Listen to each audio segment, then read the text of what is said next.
That boy.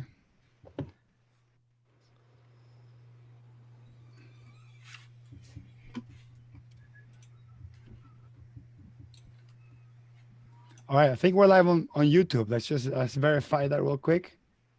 Yeah, we're live.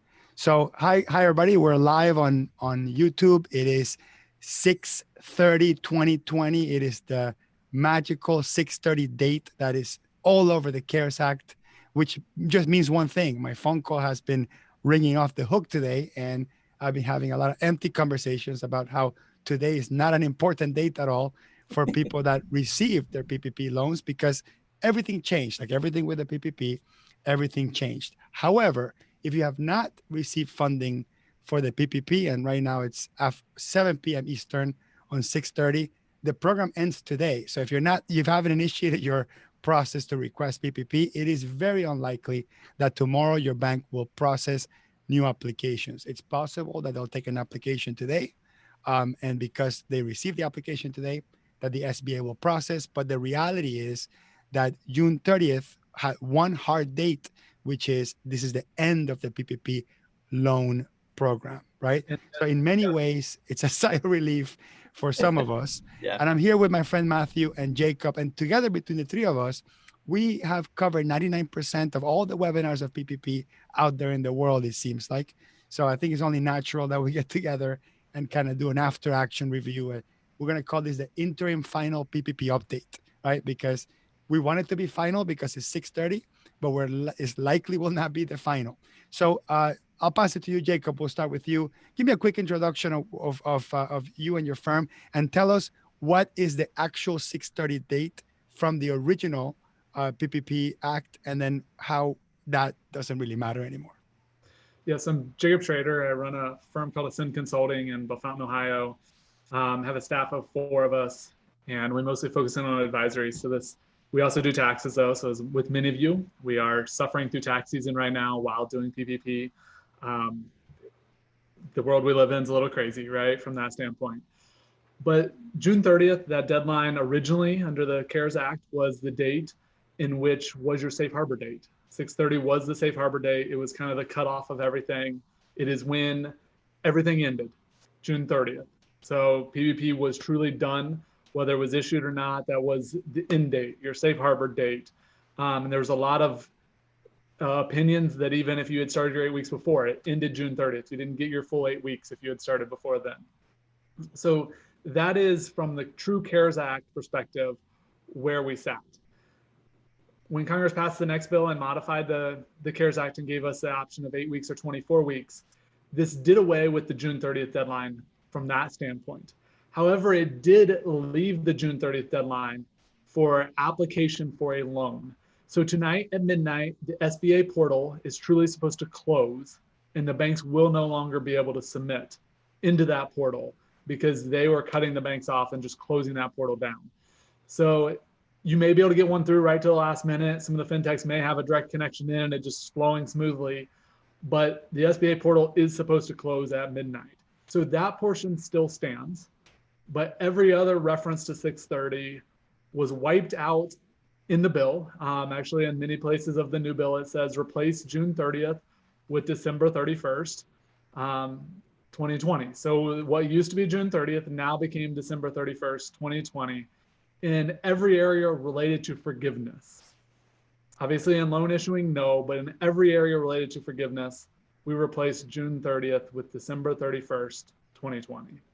There is one little caveat, which they are allowing people that are ready for the 8 week period of the PPP to apply after the 8 weeks from funding date. And the people that use the 8 week period can use the 6:30 date for something that's called safe harbor. So maybe, Matthew, maybe we'll ask you, tell us a little bit about you and your YouTube channel, because Matthew is an up and coming YouTuber in the accounting world as well. Tell us what safe harbor is, that ended at 6:30 or use 6:30 as the date, and what the new date is. Awesome. So I'm Matthew Fulton. I'm with Parkway Business Solutions. We do accounting and payroll for small to medium-sized businesses, but our real focus has actually been more on workflow design. Also co-creator of a Facebook group called QB Community Live, where it's accountants, bookkeepers, small business owners, all tied together based on the idea of together we all succeed. As Hector said, we've been diving in with this great group here since the beginning of the PPP, trying to help educate our clients as well as our friends and just small business owners all over the place. Regarding to Safe Harbor, so Safe Harbor has to do with everybody's trying to maximize their loan forgiveness. They want to find the best way they can get everything 100% forgiven. Well, there's a couple caveats to that, of course. Part of it's going to be the number of employees that you have, as well as the wages that are being paid out to them. So there are initially there were a lot of different ideas of how people could try to manipulate the numbers to get the most use out of the dollars, but maybe not bring everybody back. And how that would work out for loan forgiveness. So what Safe Harbor has done is you have to be able to prove your full-time equivalent headcount, which was initially supposed to be by the June 30th date. To me, this is one of the biggest changes that happened with the Flexibility Act, the PPP Flexibility Act, that now going to the 24-week period, you're looking at the earlier of either December 31st, 2020, or the date in which you actually submit your application for loan forgiveness, that your FTE count will be extremely important on that day. You need to have that back up above where you were at as of February 15th. Additionally, it's important that they look at the wages that people were being paid. So you cannot have a situation where you reduced people's pay to have them come back to work. If there was a reduction in pay more than 25%, you would actually have a wage reduction, which would come off of your total amount of loan forgiveness. And that, again, is all being calculated based off of that one's off of the covered period itself that you're doing, not specifically the June 30th date. So Safe Harbor is all about making sure that the PPP is being used for payroll to keep people employed, trying to keep the same number of people, if not more, employed to get the full forgiveness capabilities of the PPP. So quick summary. If you already got funded for PPP, regardless of when you got funded, you probably don't care about the 630 date anymore. I know there might be a handful of borrowers out there that did everything so well. So they're going to actually be able to apply at the 8-week period with no problems. However, the vast majority of people could surely use the extra time. So that expansion from the 8 weeks to the 24 weeks gives you a lot of extra benefits. One of the major benefits from that is now you can use more. There's a bigger cap per employee. So using the old rule with the 8 weeks, the cap per employee was about $15,000. Now the cap for employee, it's about $45,000. So now you could pay your employees a lot more money over a 24-week period, and you don't have to rush payments during the 8-week period to try to fulfill the PPP loan forgiveness and spend all the money, lack of a better term, to spend all the money for the PPP. The second thing is if you're a business owner, if you're an owner employee, your cap used to be a maximum of 20,833. Sorry, it used to be a maximum of 15,800 something. I forgot the number at this point. And now that has been increased to 20,000. So now you have the ability to pay your employees more, and you have 24 weeks, which is, three times the time to spend the money. And that's one of the major benefits. That way you're not forced to spend money to pay people to stay at home, because I know many people had employees on unemployment and they were doing just fine because the business was shut down. And with the 24-week period, it makes sense for people to keep their employees in unemployment until their business comes back up and running. That's basically what the gist of this change did. The major problem with this is by the time this came, and by the time that people know about it, and some of you might just be finding out about this, watching this video that we're doing here, maybe you already spent probably most of the money to pay people to stay at home. So unfortunately, that this is where we stand. I know some of you borrowers and some of your clients, if we have accountants and advisors watching, some of you the ship may already has been sailed and they already spend the money anyway. Not a big deal, not a big problem. But for the ones that haven't spent the entire money, you got plenty of time to spend it. You got 3 times as much time to spend it. And the other major benefit from the change is you can spend up to 40% on non-payroll expenses, rent and utilities. So again, you're not forced to pay employees that are doing nothing. I guess that's really the best way to put it together. At the beginning, the PPP was all about that. Pay your employees anyway, even if they're home. That was essentially what the PPP was useful for businesses that were shut down.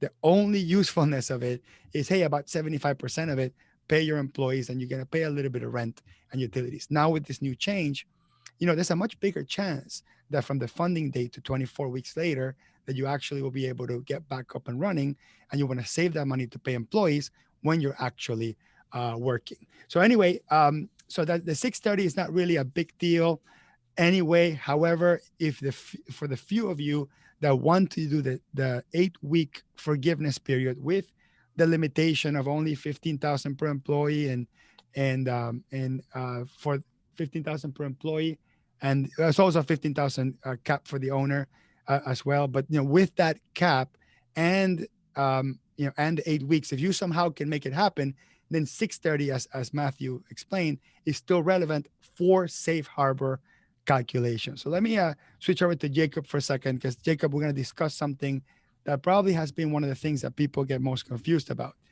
It is possible for everyone to spend all their PPP money and still get the forgiveness reduced because of FTE calculation. What is that misconception that people have? They spend all the PPP money in payroll, but the FTE count still reduces that amount.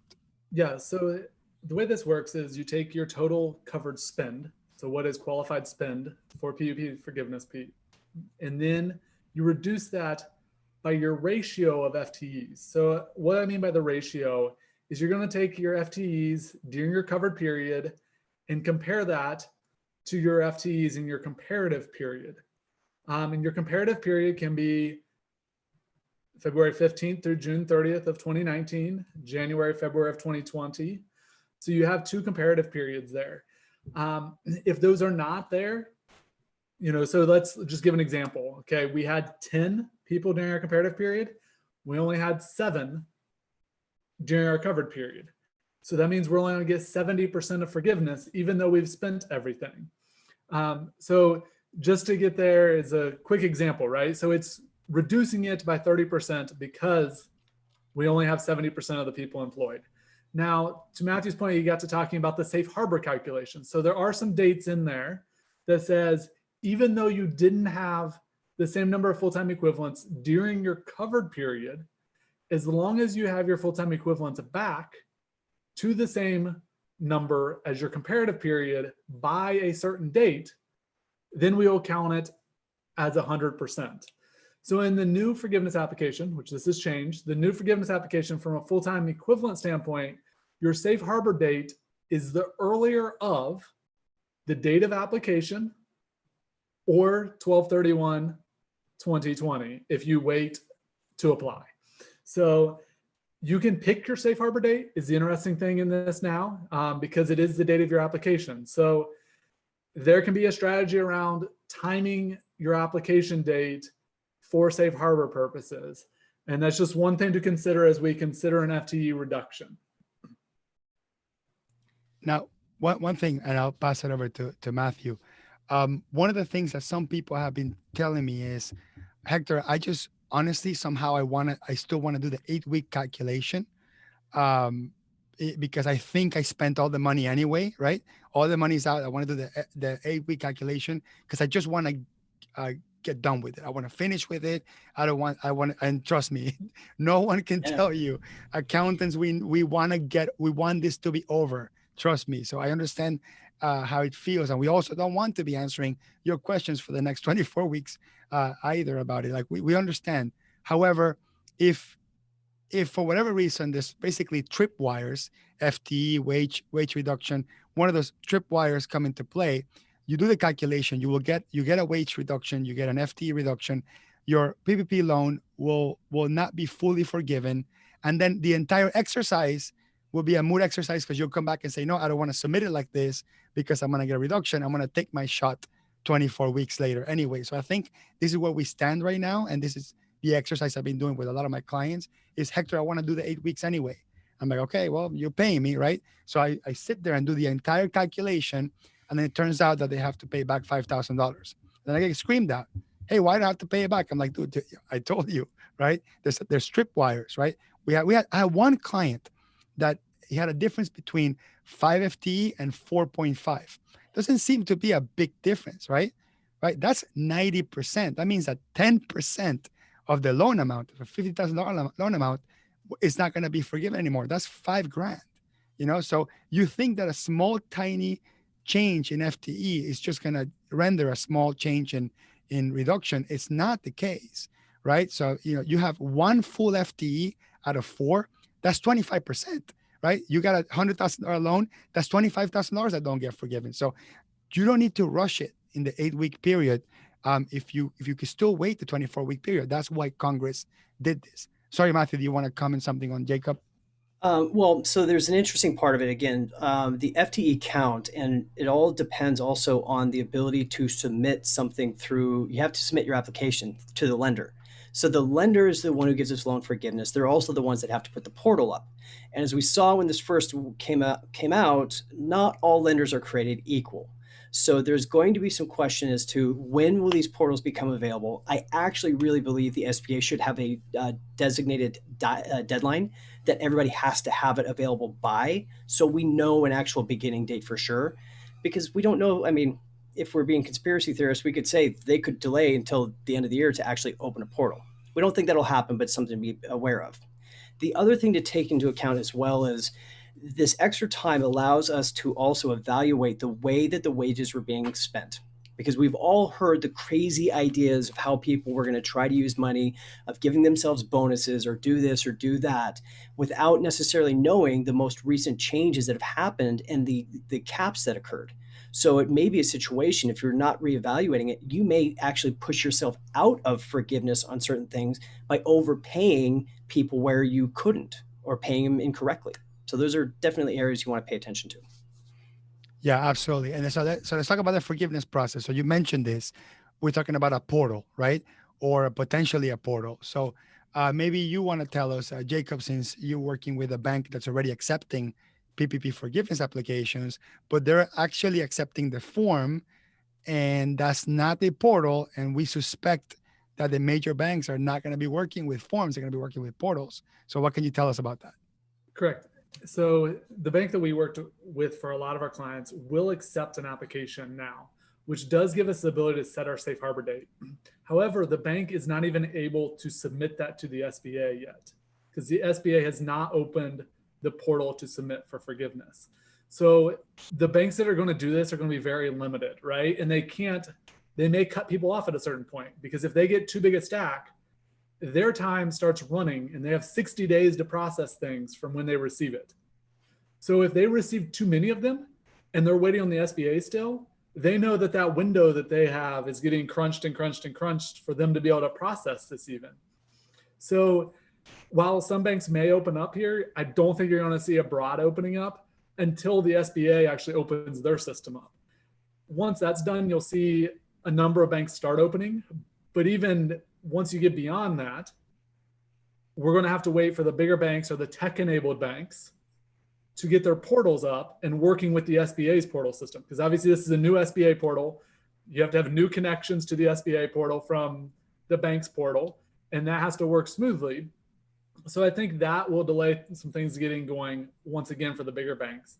So these small banks that are taking true PDF forms, like on paper scanned forms, and then manually entering into a system, may be able to set your safe harbor date a little quicker than some of the tech-enabled ones, because they want that to flow smoothly when they can take it. So once again, the bank you work with is going to drive a lot of this process, the same as it did on the front end, good, bad, or indifferent. There'll be cases of all of those, right? But the bank you chose will drive some of this still. And to be clear, you were alluding to the safe harbor, right? So if we use a 24-week period, we're going to have one of two safe harbor dates, either the date of the application, which is going to be dependent on when the bank accepts the application, right?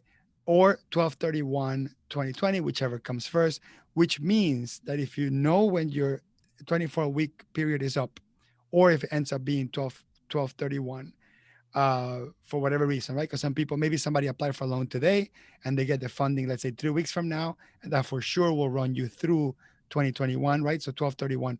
And then you can make sure that on that specific paycheck, right, the end of the 24 weeks or the 1231 date, whichever comes earlier, that specific paycheck, that paycheck entire run looks like identical to your original February 15th run. If you make sure that happens, then you have no wage reduction and you have no FTE reduction, and then you can use the 3508 form easy and not have to pay an accountant technically to do it, because it's really just punching in numbers in a sheet, because you can attest that that you didn't have wage reduction. But if you do have to do an FTE calculation, that's big work. Like I have one client that paid me one flat fee to take care of them through the whole period.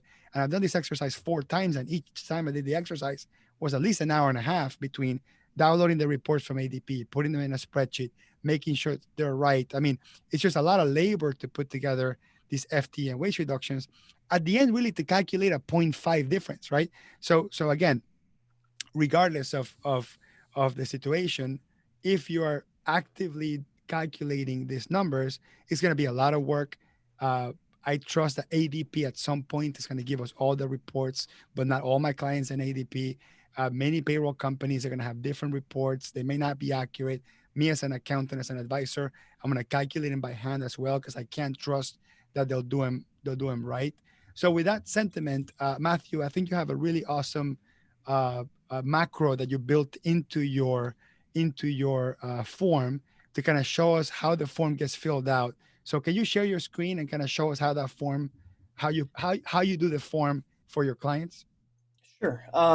So basically what we did is we've tried to set up the ability to have like a scenario calculator. And just let me know if you can share your screen. Yeah. Perfect. The intention of it is to be able to go through, and you would set up, let's say I won't go through the whole thing, but we'll do a loan amount of $100,000, right? Comes in, and zoom in a little bit more if you can. You bet.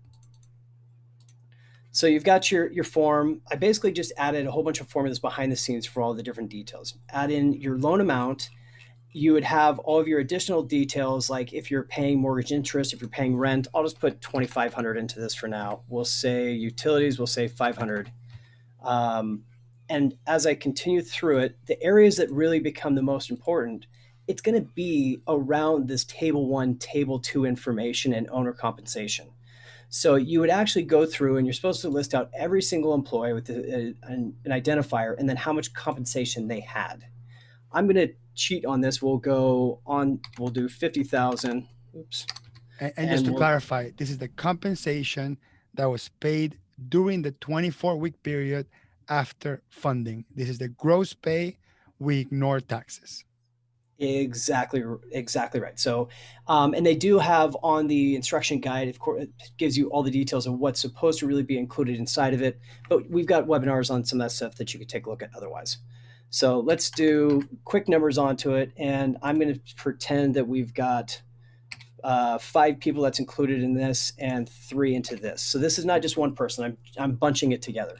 The intention of this sheet is to go through, and it's going to actually help you go figure out all the different values of whether or not somebody matches for the safe harbor wage reduction or not. The different check boxes, like if you are able to match it here, gives you a value of a FTE quotient of 1. And all of this coming back to the beginning. I'm going to zoom back out, because these totals will come in and start to automatically fill in all of the different formulas for you. So you can run scenarios to figure out, hey, if my loan amount was this amount, my payroll costs I already had was 53,000. And if I was to, divide it by 0.6, that tells you how much the maximum loan amount would be. But then my actual amount I only spent was 56. Well, having the less of all of those means this is what your full forgiveness amount would be as a scenario. And then you can clear the form and basically try it all again, basically. So it's a great scenario tool to utilize before it comes time to actually do the submission online through any type of portal. So Matthew, just to go back to it real quick, open it, share again. So to be clear, the 3508 form you get from the SBA, it's a form that you fill. It's just a free type form. What you did is you got into the PDF tech world, right?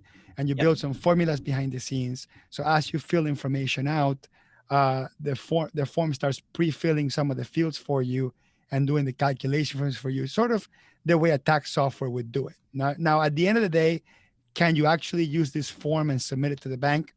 We don't know. This is more of a planning tool, correct? So I would say no, because we have extra things on here. But the intention of it would be that you would run the scenarios, and then you'd be able to take the information that's on here and fill them into a different form, or really use it to fill in possibly a portal. But no, you wouldn't want to print this one and fill this exact one in. So it's a planning tool, right? So if you're close to the 24-week period, maybe you're 8 weeks in, you can start punching in the numbers to see what the forgiveness will look like. Now, you don't account for obviously the EIDL issue, right? Like if you get an EIDL advance, we don't account for that because that's not on the spread. That's not on the form. That's a great question. So it does not. You're right, and that's because it's actually been what we've been told so far is that the SBA will address that issue after the fact. Okay, so maybe I'll switch it over to Jacob. Leave the form open for a minute.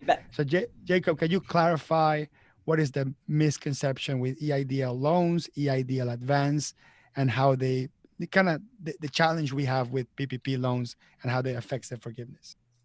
So the EIDL loan, that's the Economic Impact Disaster Loan, has two different components. The first part is an advance, which was a grant, which was $1,000 per employee.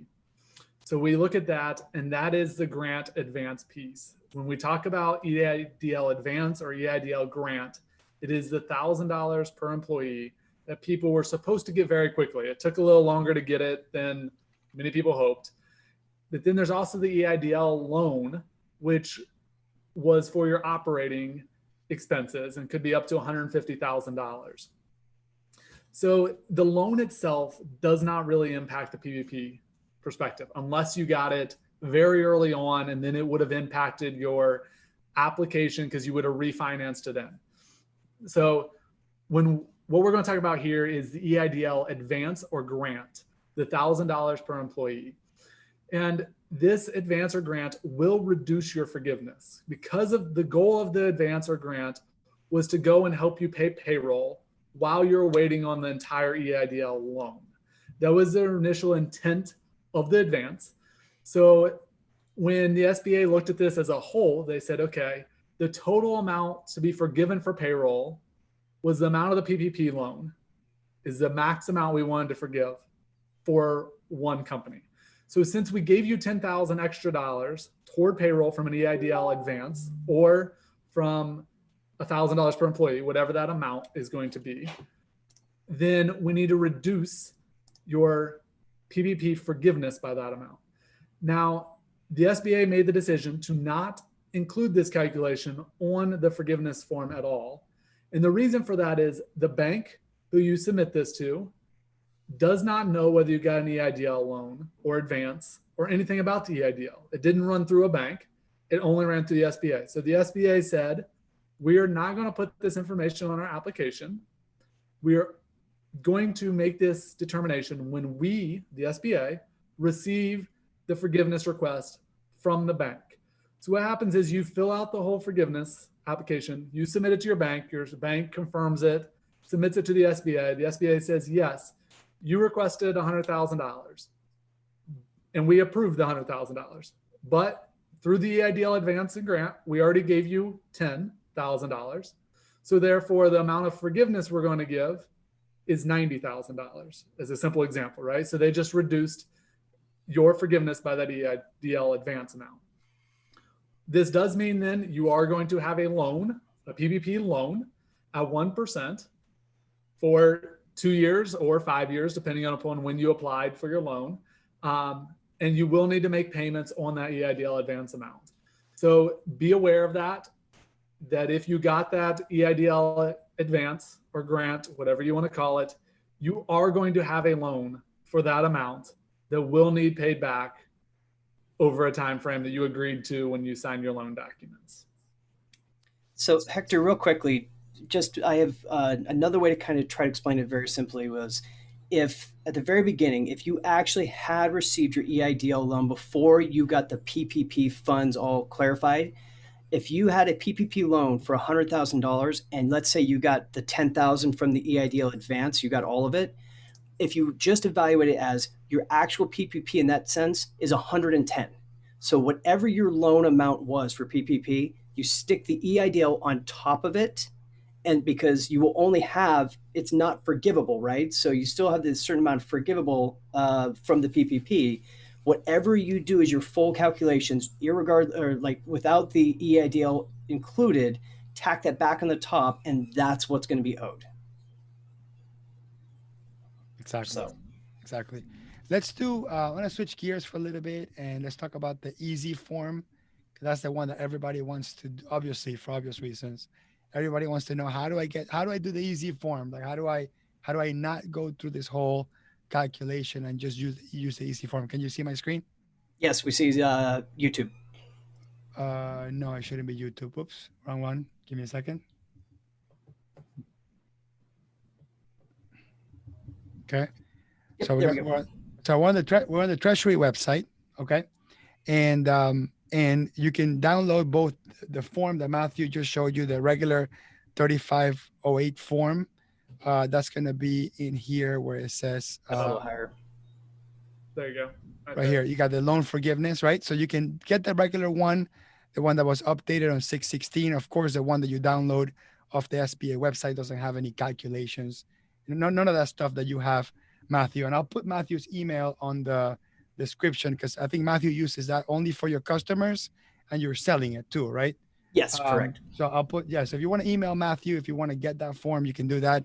Email Matthew, talk to him directly about that. But the actual raw form from the government, obviously you can download and you shouldn't have to pay anyone anything for that, right? But the easy form, which is the one that everybody wants to download or the one everyone wants to use, has a couple of really important restrictions, which we're calling the special cases. So bottom line, everybody wants to use let's just be clear, right? Everybody wants to use the easy form. Okay, we understand you don't have to do FT calculations, you don't have to do wage reduction. The people that are going to be able to use the easy form and not have to think about it too much it's anyone that's self-employed, right? Or anyone that, well, self-employed and not have employees, I meant to say that, or anyone that's an employer, but only employs owner employees. There's only employees, and you made sure to pay yourself full payroll to match whatever we calculated previously through the PPP process. So as long as that happens, right, where it's only owner employees and you paid yourself full payroll, or you're a self-employed individual without employees, or you're a partner or a partnership without employees, you can use this form and you will probably get automatic forgiveness 100%, except for the EIDL loan advance that we just talked about, right? Not the loan, but the advance. You will get 100% and you can use this form, which is perfect. Now, that's great. All you have to do is basically click on this checkbox, the very first checkbox that's here, and that means that you're able to use this form. There are other special cases, which is for the employer. So everybody else that has employees has to do the calculation. Did you keep your head count? Did you not reduce your wages? That's all it is. Keep your head count, not reduce your wages. If you were not able to ramp up your business because, and just look at the last one, because there was guidance through the Health and Human Services, CDC, any OSHA, right? Anyone that basically prevents you physically from opening that business because of your location, because of local regulation, whatever. If you cannot get your business up and running, then you can use this form. And basically, as long as you spend the money, right, in payroll, whether there was a wage reduction or FT reduction, you will get it forgiven. So you still have to spend the money, right? You still have to spend it in payroll, rent, and utilities. And there's the 60-40 split, but you don't have to do the full calculation and you can use this form, right? The other super important piece here though, too, it doesn't have to be the entire covered period. It's just at any point during the covered period, you were at that point. So whether your state's reopened or not should not impact this determination, right? I just want to point that out. If they let things open back up, it should not ruin this piece of it as well. Yeah, but that gets a little tricky, Jacob, because what if someone was let's just say, right, someone was shut down from March 15th through June 15th, right? And then they start going in, or June 30th, and then July 1st, and so forth. You go through all the phases.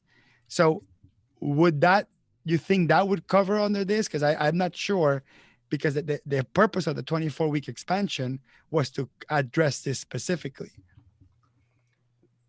So there is an example in one of the interim final rules that talks about a restaurant not being able to reopen because of this, but then they were able to reopen in the long run. So I think you would be able to, because remember, to qualify for this EZ form, when you start going through here, the safe harbor doesn't actually apply in some of these other examples.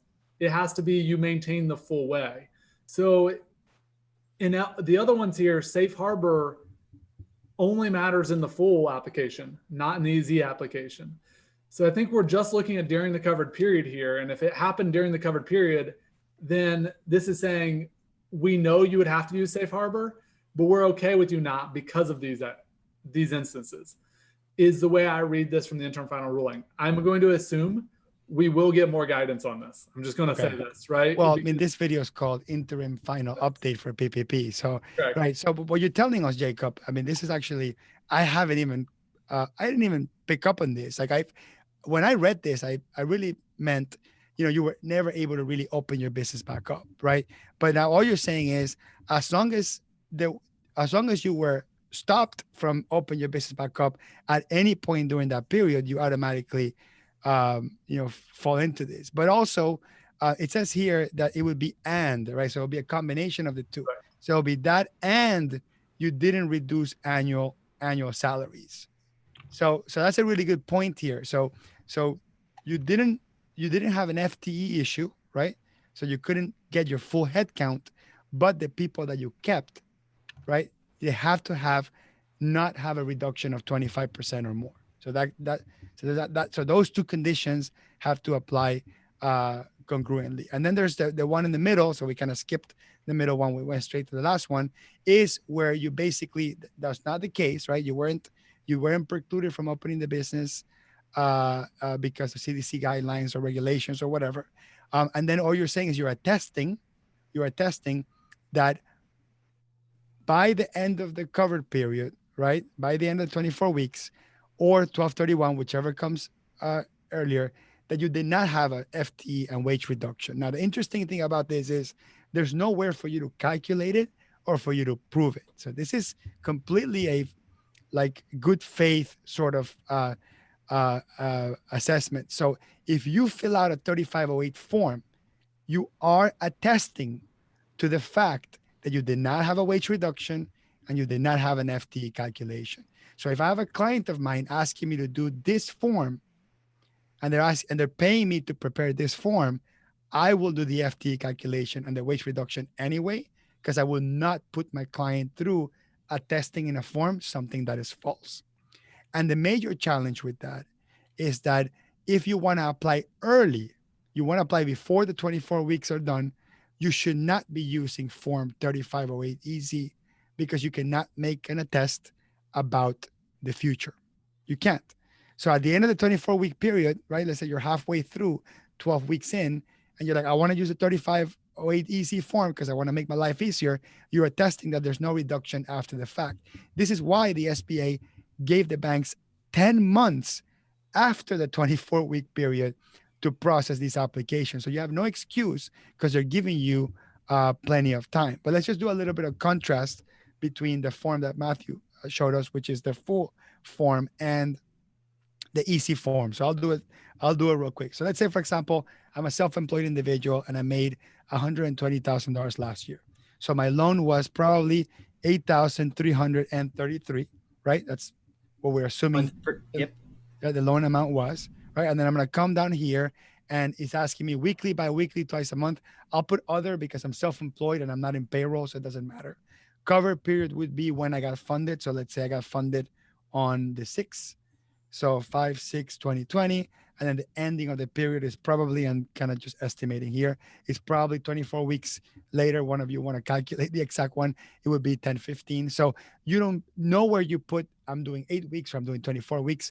Basically by putting the dates that are 24 weeks apart or 8 weeks apart, that's how you're basically telling what we're using. You don't have to put anything here under alternative period. Let's say I didn't get more than a $2 million loan. I assume that you can do easy with $2 million loans. I assume, and I hope that they're not letting $2 million plus loans go through the easy. Then under payroll costs, remember you're self-employed, right? So if you're self-employed, your payroll cost is going to be nothing because you don't have any payroll. But for the purposes of this form, your payroll cost needs to be whatever you paid yourself last year, line 31 on your Schedule C, divided by 12, multiplied by 2.5, limited or capped to 100,000 in your salary, right? So let's say I made $125,000. I cap it at 100. I divide it by 12, multiply times 2.5. That's 20,833. Then business mortgage payments, rent payments. Let's say I did have maybe WeWork or home office or whatever I'm going to use here. Now, home office is a complicated one because there's no real specific guidance in terms of how you can use home office. Although I think most accountants are going to say, look, if I regularly use home office, I used it on last year's tax return, I'm probably going to use the equivalent on this year's as well. But let's just make an easier example. Let's say WeWork. Let's say I have a $500 a month WeWork and I used it for 5 months. So that's going to be $2,500, right?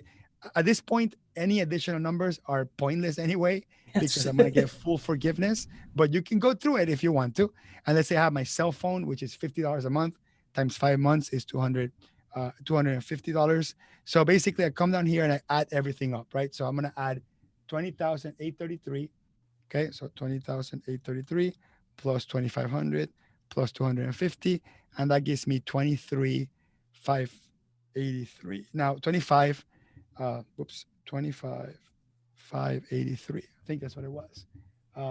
Of course, if I'm live on YouTube and I put a wrong number, that would make me a really bad accountant. Okay. So, and the purpose why I'm doing the example here is because not everyone is self-employed, right? So I'm just using the easy example for everybody.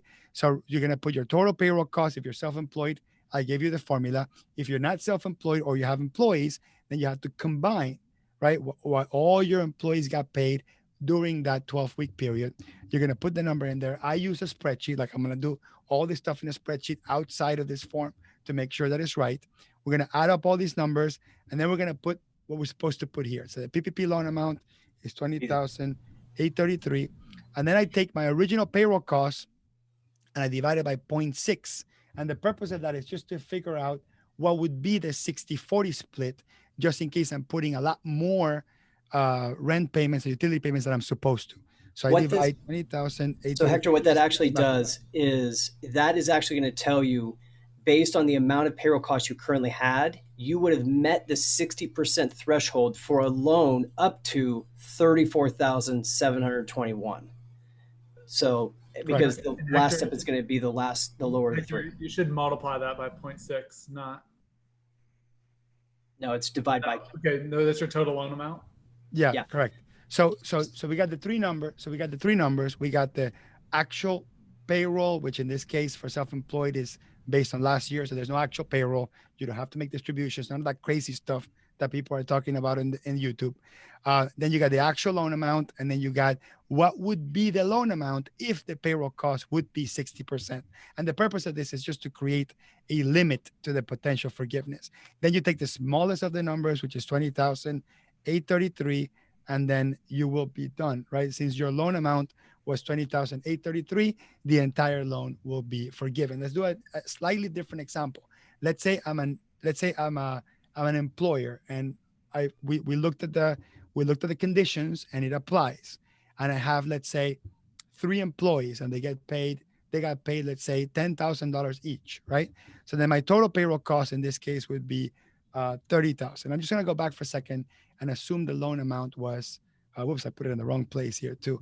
So let's say the original loan amount, which is here, was $50,000. Okay, my PPP loan amount. Okay, so my employees got paid $30,000 in payroll costs. Let's say my rent actually ended up being, let's say $15,000, and let's say that my utilities were roughly, comma in the wrong place. So my utilities were roughly, let's say, $10,000. I'm just gonna go over for it a little bit, right? So when I add up these three, then I get a total of $55,000. Remember, my loan amount was 50,000. So technically, I might be okay. But this is what the calculation is for. So you got 50,000 here for the loan amount, and then I have to take the 55,000 in this case. So 55,000 divided by 0.6. Actually, it'd be the 30,000 divided by 0.6. Sorry, 30,000. It's just the payroll portion. Just the payroll. Right? So 30,000 divided by 0.6. That gives me that ended up being 50,000 exactly. That was a complete coincidence. I didn't mean it to be. So let's put payroll at 10,000 to really make the point, right? If we put, let's say you were only able to use 10,000 on payroll expenses. Yeah, let's do that. And all these other things. Yeah, so in this particular case, you would get 100% forgiveness, even though you didn't spend the whole amount in payroll. Let's do 10,000 and let's do 25,000 in rent, right? So that way, in essence, we spent all the money. Let's do 20,000 in payroll. That might be a better one. So in essence, we spent all the money completely, right? So we got 20,000 plus 25,000 is 45,000 plus 10 is 55,000. So we did spend all the money on qualified expenses, right? We got the PPP loan amount for 50,000, but now this last one, this is where I have to divide, right? 20,000 divided by 0.6. That gives me 33. So then what ends up happening is, even though I actually spent $25,000 in rent and $10,000 in utility, my limitation is that payroll needs to be the point that 60%. So by doing that calculation, it basically limits and stops me from being able to take more than the amount because of payroll. So you notice how that's a huge deal. It's a big problem, right? Because then at this point, my amount would be 33,333, and then the balance of the 50,000 minus the 33333, right? The 33,000, I have to pay it back. So this form by itself is super easy to use. Like if you actually follow this formula, it's really easy to use. The hard thing would be, can I attest to this? Can I attest to these rules, right? Can I attest that there's no wage reduction and there's no FTE reduction, right? Because if you look at this from afar, you're like, wait a second, is it possible that I only paid $20,000 worth of payroll from a $50,000 PPP loan during 24 weeks, and somehow magically I didn't have an FTE and a wage reduction? I doubt it. I mean, so no matter what, someone needs to make sure that there's no FTE reduction and no true wage reduction or more than 25% in order to be able to use this form. And again, once you're in the clear and you can use this form, it's super easy. You technically shouldn't have to pay an accountant or a professional to fill out this form, because I literally did it for you on the fly. Now, if you're an accounting professional like Matthew, Jacob, or I, you probably are a bit of a perfectionist and you want to do the calculations on a spreadsheet separate. You want to make sure everything is done right. And there's many scenarios, many wrenches. Like as an accountant, as an advisor, I'm probably going to do 50 of these, right? And I'm going to have self-employed with employees, self-employed without employees. I'm going to have self-employed that employed their spouse. So I have to go find out if that actually looks right? So then I'm going to have S Corp owners that pay themselves very little. I'm going to have like I had a case today where I had a person that I wanted to do a safe harbor calculation. And it turns out that this office actually closed operations for a different purpose on the week of February 15th, not the week COVID. They basically shut down and everybody goes on vacation, and they all took vacation pay. So I cannot use their actual payroll, because they all took vacation pay and it didn't match their average. So you're going to have all these cases where you're going to have vacation pay, severance pay, or whatever that's going to affect your FTE calculations, your hours, and you have to stop and kind of think about it. And you might have to document any variances from like just straightforward calculation. So I wanted to kind of cover that. I'll point out a big one that's going to be a pitfall for a lot. Which one? I'm going to put a big salary and wage one that's going to be a pitfall for a lot of people, and that's tip servers. Oh boy. What was their average hourly wage before? What was it during the covered period? Have you actually restored it? That's going to be really interesting on how you calculate that and tying that out, right? Like, in restaurants is a big industry, so I just throw it out there. Best thing to do is put all tips on credit card, like everything for right now. Put all the tips on the credit card because it will just raise their hourly rate, and protect yourself is like best bet. But it's going to be horrible for accountants. These are just, to Hector's point, I just threw that out there, not diving super deep into it. There are going to be lots of wrenches that are going to make the EZ form not able to be filed. So don't just think, oh, I didn't cut anybody's hourly rate that I think, and I think I have everybody back. You're truly attesting that these are correct. So you need to put some due diligence in to making sure what you're saying is true and factual. All right. So we're almost to the hour. So I wanted to not get, we promised each other that we were not going to ramble for more than an hour. So what we're doing right now, Jacob, Matthew, and I, is we're putting together another webinar. Yes, believe it or not, another webinar on August 3rd. So August 3rd, 2 p.m. Eastern, where we're going to go live and we're going to basically just do a bunch of examples, right? So I'm going to take like maybe the 3 hardest, most complicated examples from all the work that I've been doing. Matthew and Jacob will do the same. And then kind of will show you how we do these forms for different type of clients, S-Corps, partnerships, self-employed, combination of self-employed and employees, FTE reduction, special cases. So we're going to spend 2 hours just doing a whole bunch of these. We're going to show you our spreadsheets of how we calculate FTE wage reduction. We're going to show you some of the forms that ADP and other major payroll companies have been giving us. We're crossing our fingers that the major payroll companies make this process easy, but I can't tell you for sure because I know off the bat that Gusto, ADP, Paychex, from the very beginning, and I'll give them that credit, they made many mistakes on the calculation of the PPP loan. And I have some clients that receive less money because they relied on these payroll forms. So I'm not saying they're going to get it wrong.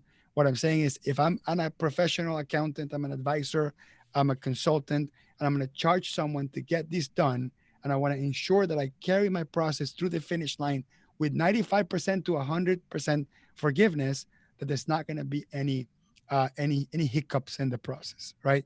So essentially what we think is the best thing to do is just to kind of show you how we do it. We will never claim that we're 100% right, but at least publicly we're telling you this is how we do it for our clients, and our clients can come back and go to Yelp or whatever and say, yeah, he's lying, he didn't do them like that, right? So it's not going to be the case, right? So if you're an accounting professional, if you're an advisor, if you're a consultant, and you're going to be doing multiple of these, and you're probably going to be doing the bulk of these mid-August plus, right? Because most people are coming up their 24-week period, probably closer to like September. And I know some people, even with a 24-week period, actually even longer, maybe October is closer where most people will be. And some people are going to do it earlier before the 24 weeks are over, because trust me, this money is running out already, right? So if anyone needs to do, wants to kind of learn from us, then just sign up for our webinar. It's going to be a paid webinar. It's the link is on the description. If you sign up before July 31st, it's going to be half price. We're pricing it for $300. I mean, we're working really hard towards giving you really high quality content. We've been working on this for months, and we'll continue to work on this. Matthew, I think you said you were going to give that PDF. Your PDF is available for anyone that signs up. So the link is on the description. Let's finish this up with maybe some of the things that we don't know. So maybe I'll ask you, Matthew and Jacob, what are some of the questions you've been asked that you think you're close to the answer, but you still don't know, and you're kind of hoping that in the next few months it'll resolve itself? So Matthew, what about you? So I'm going to throw a curveball at you. What we don't know right now is, as we start to see, the number of COVID cases has been increasing. And if we have certain environments that could potentially go back onto shelter and home, and restaurants like where I'm at, Ventura County, up north, bars are being closed again. So what's going to happen there? If now all of a sudden we've been closed, opened back up, and now forced closed again, that's going to be very interesting to see what happens and how we're expected to keep our FTE count up. Right. And the only potential alleviation for that, right, is that they pass some other law that expands it to maybe not 24 weeks or maybe like 2 years or whatever. And then our dreams come true and PPP becomes a permanent part of life, right? But yeah, that's true. That's just going to be crazy. Those dreams are nightmares. Right. So you already mentioned what I think is probably one of the most complicated cases, which is tipped employees, right? Because we go back to the hot days, right? Busy season or whatever. People, some of these employees are making $100 a day, $150 a day in tips. Maybe I'm exaggerating, but I know some restaurants where they do. There's many servers that were making $20+ an hour, and suddenly we took them to minimum wage because they were working as a hostess, right? They came in, they worked because we were doing carry out, and they're making $20, $30 an hour, depending on the day. And now we're suddenly down making $9 an hour here in Ohio. And that's a big reduction, right? And how is that impact going to flow out is a big unknown completely. That we kind of need to figure that out, because then how do we do that for the safe harbor calculation? Okay, I'm joking here, but as a restaurant owner, do I need to go eat at my own restaurant and drop $100 tip, make sure we get wages up that week?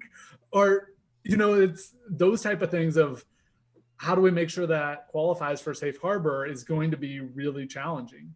Yeah, I think that bottom line for restaurants specifically, Congress, and again, I don't want to put Congress down because I know this is a very difficult situation. But I know if they had a couple of CPAs in Congress, they probably would have foreseen some of these things. But like a lot of these things, they don't know, right? This is unprecedented. The favorite word, the politicians use, unprecedented. This is unprecedented, and it's very difficult to predict. But I think specifically for restaurants, because number one, because they can't open to full capacity, and two, because specifically on the wage reduction, it's a very difficult one. And now that you mention it, I just had this conversation with a client of mine that made me realize something. That he said, look, Hector, remember, tips don't come out of my pocket, right? They come out of the customer's pocket. So this is money reported on employees' W-2s that never technically went through the restaurant's pocket. It was never income, right? You have credit card tips. Credit card tips do flow through, the money flows through the POS system. But at the end of the day, it wasn't the cost of the employer. Now, these loans, when they were given out, they were based on what was the reported wages that included tips, which is not the money that's coming out of the restaurant's pocket. So all of a sudden you open a half capacity, you have not even maybe 25% capacity, right? On top of that, some people just don't have money to pay a lot of big tips. So you have less walk-in traffic, less people paying tips, and less overall tip amount, right? Plus, most people are in a rush to come in and come out, right? So like in a restaurant, I'm not going to go spend 2 hours in a restaurant. Most of the times, the longer you stay in a restaurant, the bigger the tip will be because you're ordering more drinks. Again, these are little things that is difficult to think about, but this is the reality as to why almost no restaurant that I can think of is going to be able to have going to fix the wage reduction. And also, let's say, for example, they open in two different phases, right? So they open, let's say, with half the crew for 2 months. Let's just say realistic, half the crew for 3 months, 3/4 of the crew for 2 months, and then maybe full crew the last month.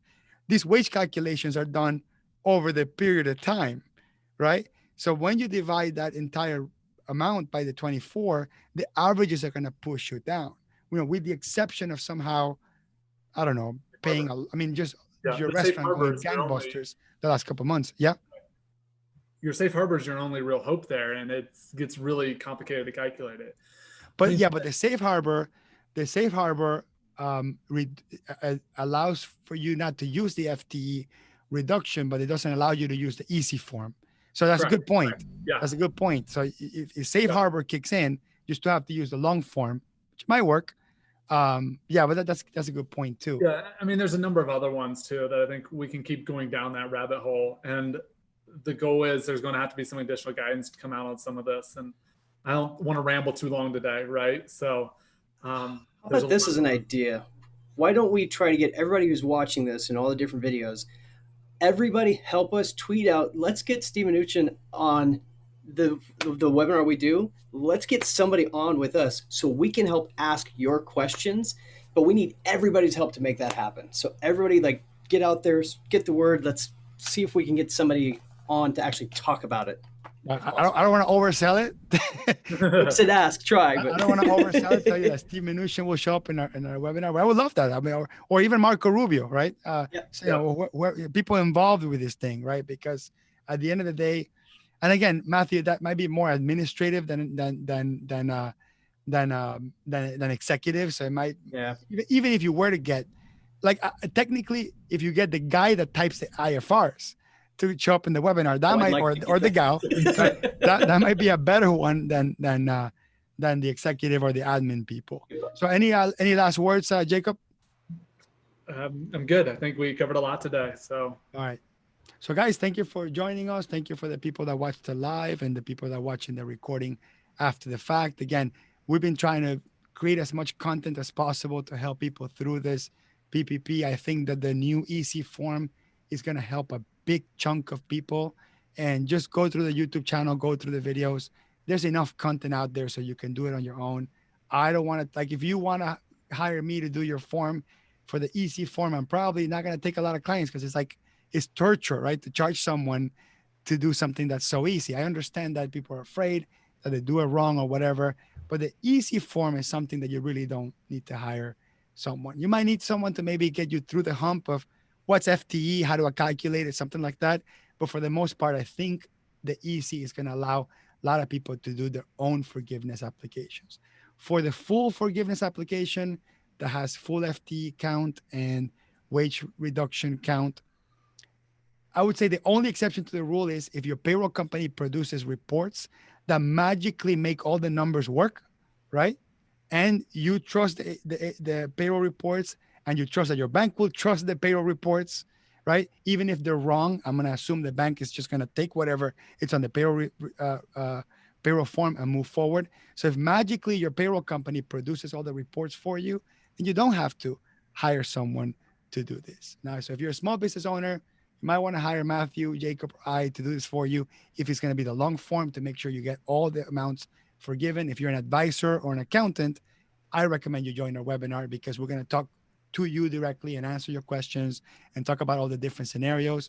I assume some small business owners will like to join that that webinar, but it'll be really a accountant-centric, advisor-centric, geeky about the details, right? All the different situations. So with that, I'll leave everybody. Thank you guys for joining me. I think we went over an hour, so that's bad sometimes. but I'll see you guys in August. Thank you, everybody. yeah.